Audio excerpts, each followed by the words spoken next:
महात्मा बुद्ध उन दिनों प्रवचन दिया करते थे। तो गांव-गांव जाकर के जब प्रवचन देते तो काफ़ी भीड़ जमा हो जाया करती थी। प्रवचन वाले, सुनने वाले महात्मा बुद्ध की बातों को काफ़ी पसंद किया करते थे।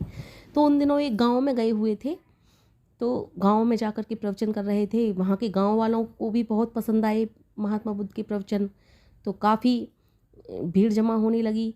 अब एक दिन महात्मा बुद्ध के पास बहुत से लोग दान लेकर के आ रहे थे।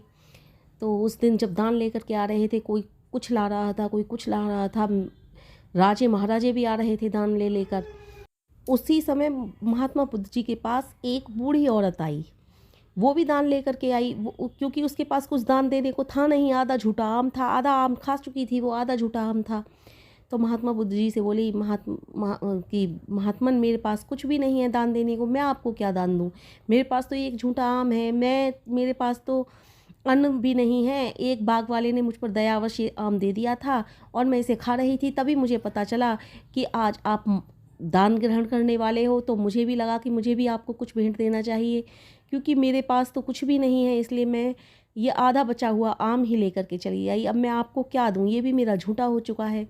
इतने में ही महात्मा बुद्ध उठे। उन्होंने उठ कर के और अपना जो पात्र था जिसमें वो भिक्षा मांगा करते थे, वो पात्र आगे कर दिया और कहा, माई ये आम आप इस पात्र में डाल दो।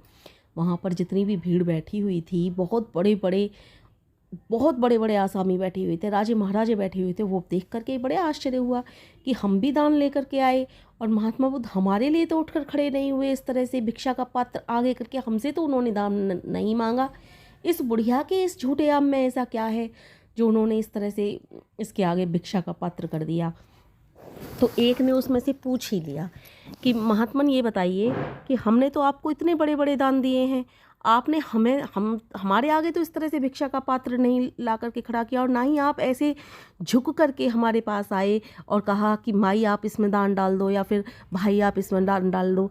इस बुढ़िया के इस झूठे आम में क्या है? इस पर महात्मा बुद्ध मुस्कुराए और बोले, आप दान का महत्व नहीं समझते। और कहा, आपने जो भी दान दिया था ना, आपका वो दान आपकी इतनी बड़ी जमा पूंजी में से एक बहुत छोटा सा हिस्सा था, बहुत छोटा सा हिस्सा का भी बहुत छोटा सा हिस्सा था। और इस माई ने आज अपना सर्वस्व दान कर दिया, क्योंकि इसके पास कुछ भी नहीं था खाने को। वो भी आम इसको दयावश किसी ने दे दिया था, और वो भी आम इसने ला करके मेरी झोली में डाल दिया। तो बताइए, जिसने अपना सर्वस्व ही दान कर दिया हो, उसके लिए मैं क्यों ना उठ के खड़ा हूँ? उसके लिए मैं क्यों ना झुकूँ? उसके लिए अपना भिक्षा का पात्र क्यों ना आगे बढ़ाऊँ? तो उस दान का महत्व महात्मा बुद्ध जी ने इतने बड़े बड़े आसामी राजे महाराजाओं के लिए समझा दिया था, और सब झुक करके महात्मा बुद्ध की बात को सुन रहे थे और समझ